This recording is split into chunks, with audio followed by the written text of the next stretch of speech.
আজ কর্ণাটকে আমাদের শেষ দিন। আজ আমরা এই জায়গা ছেড়ে চলে যাচ্ছি। এই কথাটা বলা যতটা সহজ, মনে মানা ততটাই কঠিন। এই জায়গাটা ধীরে ধীরে আমাদের জীবনের একটা অংশ হয়ে গিয়েছে। সন্ধ্যার দিকে আমরা খাওয়া দাওয়া সেরে বেরিয়ে পড়ি। আমাদের বাস ছিল রাত 11:45। প্রমোদ ভাই বাড়ি মালিক, ওনার গাড়িতেই আমাদের মহীশূর বাস স্টপেজে পৌঁছে দেয়। এর আগে আমরা ব্যাগ গোছানোর সময় আর ভিডিও করিনি, কারণ তখন বাড়ির সবাই একটু ইমোশনাল হয়ে পড়েছিলাম। বেরোনোর সময় আন্টি সান্তিয়া সবাই কান্না করে দিয়েছিল, আর আমিও নিজেকে ধরে রাখতে পারিনি। কিন্তু কি আর করার বলো, আমাদেরকে তো যেতেই হতো। অন্যের বাড়িতে আর কতদিন থাকবো। প্রমোদ ভাই আর চার্ভিক আমাদের ছাড়তে এসেছিল। আমরা ঠিক 9:30টার মধ্যেই পৌঁছে গিয়েছিলাম, তাই বাস আসা পর্যন্ত আমাদের অনেকক্ষণ ধরেই ওয়েট করতে হয়েছিল। আর এই সময় প্রমোদ ভাই বললেন তিনি আমাদের সাথেই থাকবেন যতক্ষণ না বাস আসছে। দোকান থেকে উনি আলু ডিমের পকোড়া মতো একটা কিছু এনে দিয়েছিলেন, ওটাই আমরা সবাই মিলে খাচ্ছিলাম। অনেকটা রাত হয়ে যাওয়ায় চার্ভিক কিন্তু আমাদের বাসে ওঠার আগেই ঘুমিয়ে পড়েছিল, তাই আমাদের বাসে ওঠার সময় আর চার্ভিক আমাদেরকে দেখতে পায়নি। এই 8টা মাস কর্ণাটকে আমরা প্রমোদ ভাইয়ের বাড়িতেই ছিলাম।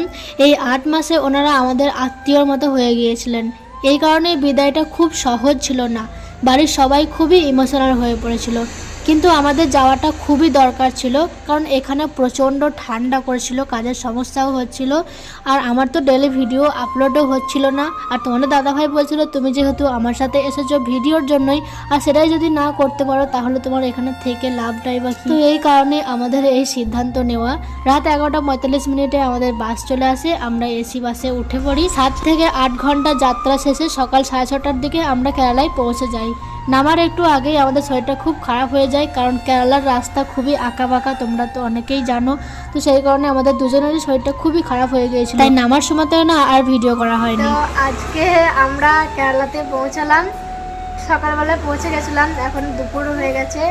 আর সকাল থেকে সেরকম ভিডিও করতে পারিনি, কারণ বাসে আস্তে আস্তে আমাদের পুরো শরীর খারাপ হয়ে গেছিলো, তাই আর সেরকম ভিডিও করতে পারিনি। এসে আমার ননদের রুমে গেছিলাম, ওখানে খাওয়া দাওয়া করে আমরা আমাদের রুমে আসলাম। আর আমাদের রুমে এখন কারেন্ট নেই, মানে এখানে আজকে কারেন্টের একটু ডিস্টার্ব হয়েছে, কারেন্ট ঠিক করছে, তাই এখন আমরা ব্যাগপত্রগুলো গোছাইনি। এখন ব্যাগের মালপত্রগুলো সব ভরাই আছে। কারেন্ট আসবে তারপর ঠিকঠাক করবো। এই যে আমাদের রুম, আর এইটা হচ্ছে আমার ওই চাস্তো ননদের মেয়ে, আমাদের রুম দেখার জন্য আমার সাথে চলে এসেছে, আমার কাছে এখন বসে আছে। তো আমরা তো রাত্রেবেলা রান্না বান্না করবো, দুপুরবেলা খাওয়া দাওয়া হয়েই গেছে।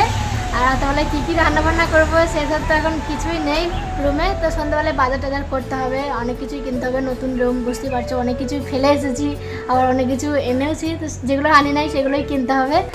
তো তোমরা দেখতে থাকো আজকে কেরালার প্রথম দিন, মানে আজকে কী কী করছি সেগুলোই দেখো সন্ধ্যা পর্যন্ত। তারপরে আবার কালকের ব্লগ তো অবশ্যই শেয়ার করবো। এখন আপাতত ব্লগটা এখন স্টপ রাখছি, তারপর সন্ধ্যাবেলা বাজার যাবো, বাজার যেয়ে দেখা হবে আবার। চলো। তো সন্ধ্যাবেলা বাজারে পৌঁছে গেলাম, আর বাজারে পৌঁছে আমরা সবার প্রথমে সবজি বাজারে গিয়েছিলাম, সেখান থেকে সবজিগুলো কিনে নিলাম। এই আলু, পেঁয়াজ, টমেটো, কুমড়ো, যা যা দরকার ছিল সবজি ওই টুকটাক কিনে নিলাম। আর আমাদের সাথে আয়েশাও গিয়েছিল, মানে আমার ননদের মেয়ে আমার সাথে গিয়েছিল বাজারে। তো 3জন মিলেই আমরা বাজার করছিলাম। আর সবজি বাজার কমপ্লিট হয়ে যাওয়ার পরে আমরা মুদিখানার বাজারে গিয়েছিলাম, সেখান থেকে চাল, মুড়ি, তেল এগুলো নিতে হয়েছিল, তো এগুলো আমরা এই দোকান থেকে করে নিয়েছিলাম। আর তারপরে আমরা চলে গিয়েছিলাম একটু খাওয়া দাওয়া করতে এই দোকানে। এখান থেকে 2টো লেম অর্ডার করেছিলাম। 2টো লেম নিয়ে আমরা 3জন মিলে একটু খেয়েছিলাম। এই লেমগুলো না খেতে দারুণ লাগে, আমার আগেও আমি খেয়েছি আর এখনো খেতে খুব ভালো লাগে। এখান থেকে খাওয়া দাওয়া কমপ্লিট করে আমরা সোজা বাড়ি চলে গিয়েছিলাম। এখন আমরা এই মুহূর্তে বাজার টাজার করে ফিরলাম। এখন প্রায় সন্ধ্যে 7টা মতো বাজে। সন্ধ্যাবেলাতেই আমরা গিয়েছিলাম বাজার করতে। তো বাজার সব করে আনলাম। এখন রান্না বান্না করবো, কিছুই রান্না বান্না এখনো করা হয়নি। এখন রান্না বান্না করে তারপর খাওয়া দাওয়া করবো। আর এটা হচ্ছে আমার কিচেন রুম। কালকে তোমাদের সাথে শেয়ার করবো এই রুম ট্যুরগুলো, মানে পরবর্তী ভিডিওতে তোমাদেরকে পুরো রুম ট্যুর শেয়ার করবো। আজকে আপাতত এখন এই কিচেন রুমটা তোমাদেরকে একটু দেখালাম। এই যে এখানে রান্না বান্না করবো। আর কাল থেকে কিন্তু আবারও তোমাদের সাথে ডেলি ভ্লগ আপলোড করবো, মানে কেরালার ভ্লগ। তো আজকের এই ভিডিওটা আমি এখানেই শেষ করে দিচ্ছি। কেমন লাগলো তোমাদের আজকের ভিডিওটা অবশ্যই কিন্তু কমেন্টে জানিও। চলো আবার দেখা যাবে পরবর্তী কেরালার ভিডিওতে। আল্লাহ হাফেজ, টাটা।